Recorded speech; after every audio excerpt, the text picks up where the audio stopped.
Okay, so just imagine you're Pablo Picasso, son of like the Picasso. You grow up surrounded by these masterpieces, breathing in all that creativity, right? And you inherit the Picasso genes. But when you pick up a brush, that's, let's just say it's not quite Guernica, right? Right.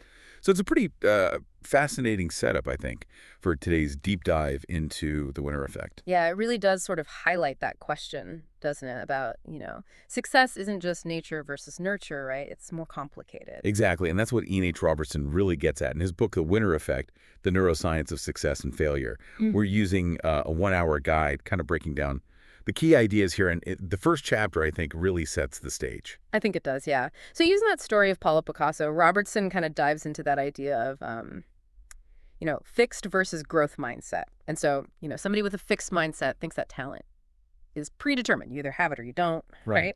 And then a growth mindset, you see potential as something you can cultivate over time. So even with, all the advantages in the world, like being Picasso's son, that fixed mindset could hold you back. Absolutely. That's actually kind of comforting, to think that talent alone isn't like the deciding factor. Exactly. And in fact, Robertson actually argues that too much privilege can actually be a disadvantage. That's right. So if you never have to face challenges or work hard for anything, where's the motivation to strive? It's interesting. Makes you think, is there like a sweet spot between privilege and adversity, to create those super driven people? Have you ever felt that fixed mindset creep into your own life? Definitely. Yeah. I think we all have those moments. Yeah. Where we maybe doubt ourselves or we feel like we hit a ceiling. Yeah. But I think recognizing it as a mindset is incredibly powerful, right? Like this is something that we can actually shift. Yeah. Yeah. Okay. So let's talk about this thing that kind of blew my mind. Yeah. About how power actually changes your brain. The book used the example of Bill Clinton's close friend, Vernon Jordan, to illustrate this. So I think what's fascinating here is that Jordan was incredibly successful in his own right, but those achievements seem to pale in comparison to Clinton's. So it kind of led to this dynamic where Jordan became overly reliant on Clinton's, power and influence, potentially hindering his own, growth. So even being close to someone super powerful can have like downsides. Yeah. Makes you think if like that constant comparison and that potential for like feeling overshadowed could really affect, your own confidence. That's a really good point. I think the book doesn't explicitly say this, but it definitely raises some questions, right, about the dynamics of mentorship and power. Yeah. When does a mentor's success become a burden for the mentee? Ooh, that's deep, man. Okay. And there's this whole thing about the gambler's fallacy that I think really resonated with me. Right. The idea that, past success can make us overly confident, even reckless. It's like winning a few hands of poker and thinking, oh, I'm invincible, so you bet bigger and bigger, even when the odds are against you. And it's a trap I think we all fall into, especially when you're riding a wave of success, like that dopamine rush from winning. Can be intoxicating, right? Yeah. And speaking of which, the book kind of delves into the science behind that, right? So it does, yeah. It explains, so dopamine is a neurotransmitter associated with pleasure and reward. And it floods our brain when we win. So this creates like a powerful feedback loop. The more we win, the more we want that dopamine, that dopamine hit. And then we just want to seek more success. It's fascinating how like our biology plays such a role in our drive to achieve.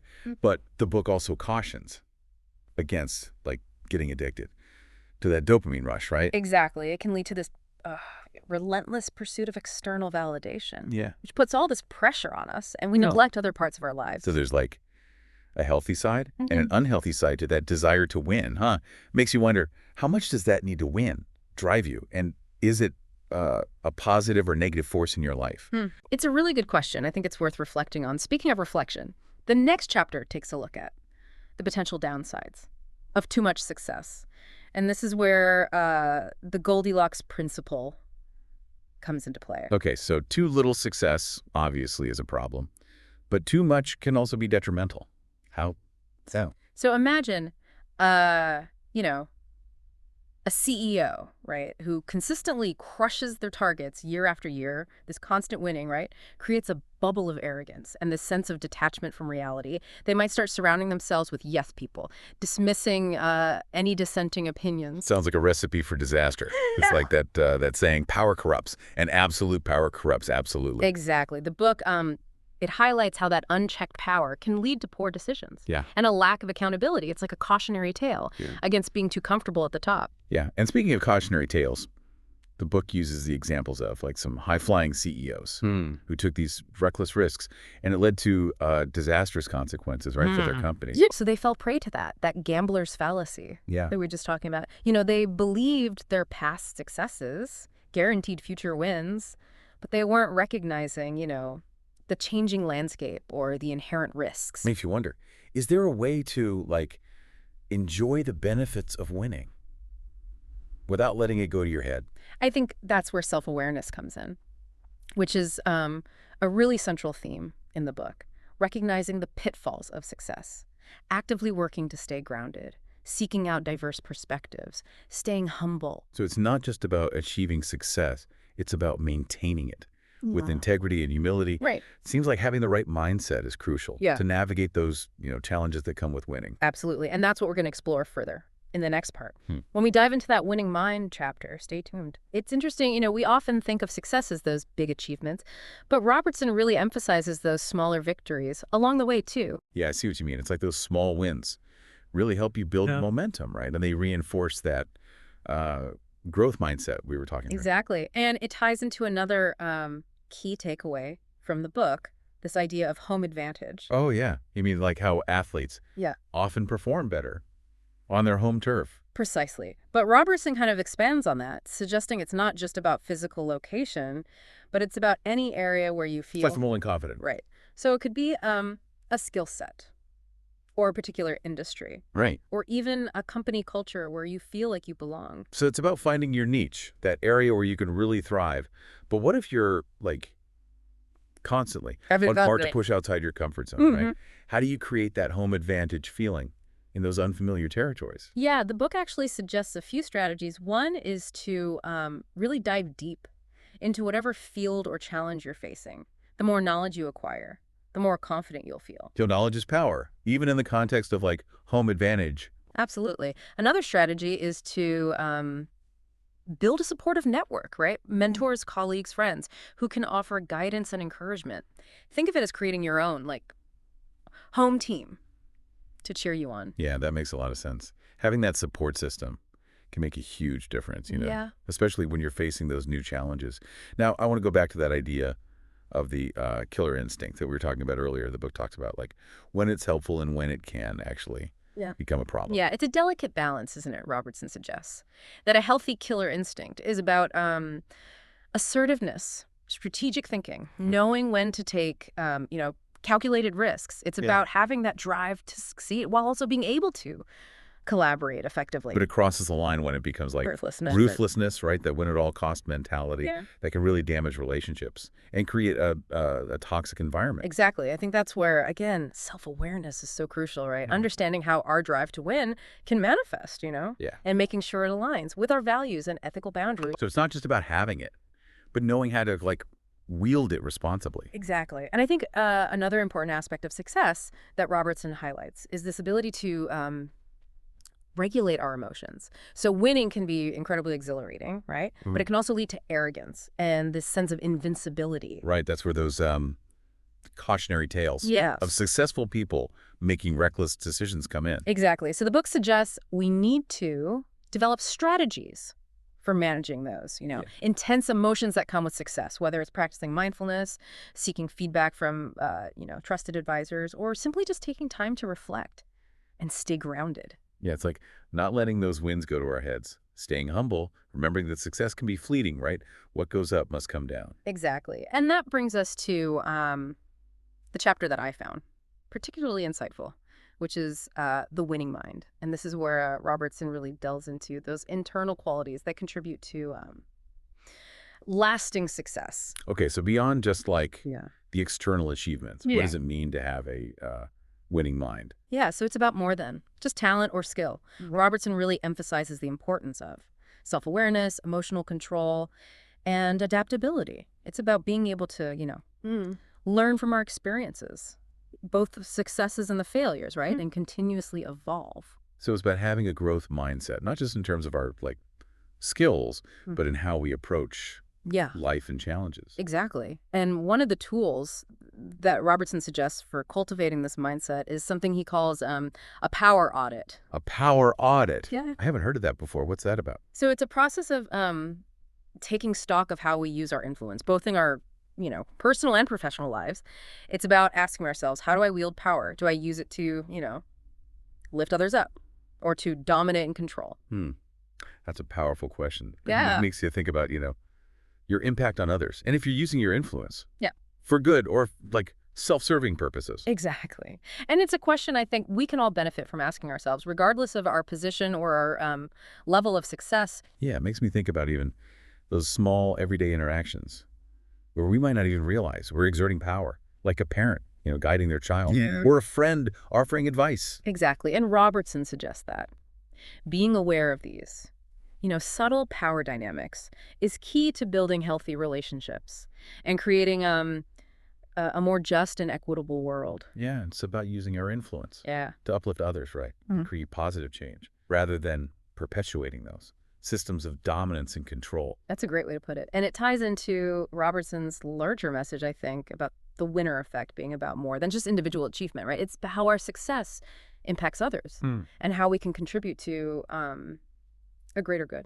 Yeah, it's about recognizing that our victories are often intertwined with, the support and the contributions of others, and that true success involves using our influence to lift others up and create a better world. Exactly. It's interesting, as we've been talking about all these different aspects of the winner effect, I keep coming back to this idea of self-awareness.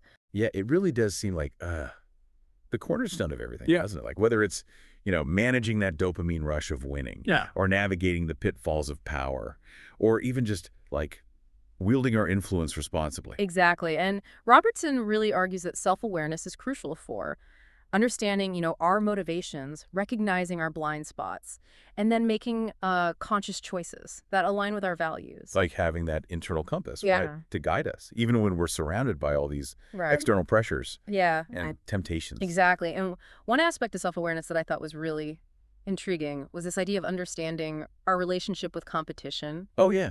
The book talks about how competition can be both a motivator and a source of stress, right? Right. Robertson acknowledges that. Competition can drive us to achieve great things.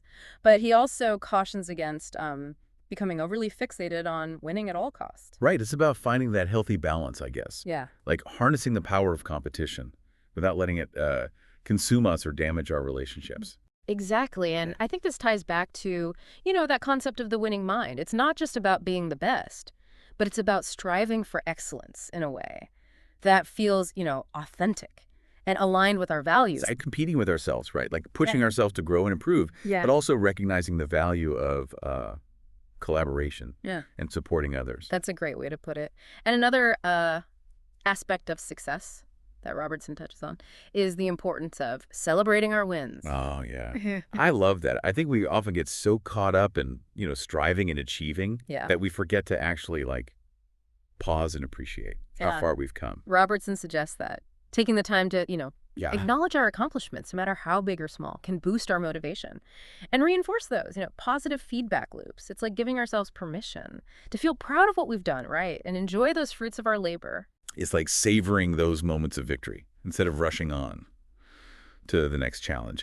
And I think it's also about celebrating the wins of others, not just our own, like sharing in the joy of those around us. That's such a great point. It's about creating this culture of support and encouragement where we celebrate each other's successes, right?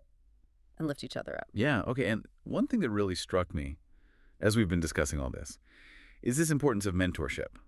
Like the book highlights, the role of mentors in guiding us and supporting us on our journeys to success. Yeah, it's definitely a recurring theme throughout the book, isn't it? Robertson emphasizes this value of seeking out mentors, who can provide advice, share their experiences, and help us, navigate the challenges and opportunities that come our way. It's like having that wise and experienced guide, right? Yeah. To help us stay on track and avoid those common pitfalls. Exactly. And I think it's also important to note that mentorship isn't just about, receiving guidance. It's also about giving back and supporting others, right? As we achieve success, we have this responsibility, I think, to share our knowledge and experience with those who are, coming up behind It's us. about paying it forward Yeah. and creating that culture of mentorship where everyone has that opportunity to learn, grow, and thrive. Exactly. And I think that's a beautiful sentiment to wrap up our deep dive into the winner effect. We've covered a lot of ground,